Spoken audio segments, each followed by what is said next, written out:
शहरीकरण भारतातलं किती झपाट्यानं वाढतंय त्याचा एक उत्तम उदाहरण सांगणारा हा फोटो जो तुम्ही आता पाहताय ना, म्हणजे 2012 साली देशामध्ये किती शहरीकरण होतं, किती इलेक्ट्रिसिटी या सगळ्या गोष्टी होत्या आणि आत्ताच्या कंडिशनमध्ये आत्ताच्या वर्षी, चालू वर्षी काय परिस्थिती या देशाची आणि आपल्या संपूर्ण जगाचीच झाली.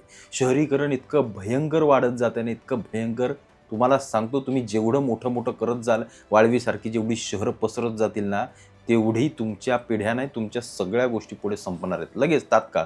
म्हणजे तुम्ही मरण अगदी इन्स्टंट तात्काळ ओढवून घेताय. कारण शहरं ही फक्त सिमेंट वाळून उभी राहत आहेत. पण एक गोष्ट लक्षात घ्या, इतकी सुंदर सृष्टी, इतक्या सुंदर चांगल्या सगळ्या गोष्टी आपण आपल्या हाताने त्याचा नाश करतोय, तोडून टाकतोय आणि हे काय दिसतंय ना, हे सगळी गगनचुंबी शहरं आणि हे जे काही सिमेंटचं जंगली ही सगळी वाढत जात आहेत ही जंगलं, ही चांगली नाहीत बाबांनो. लई धोका आहे याच्यातून. खरोखर खूप धोका आहे आणि महाराष्ट्र त्याच्यात अव्वल नंबरला आहे. याच्यासारखं दुर्दैव नाही आहे आपलं.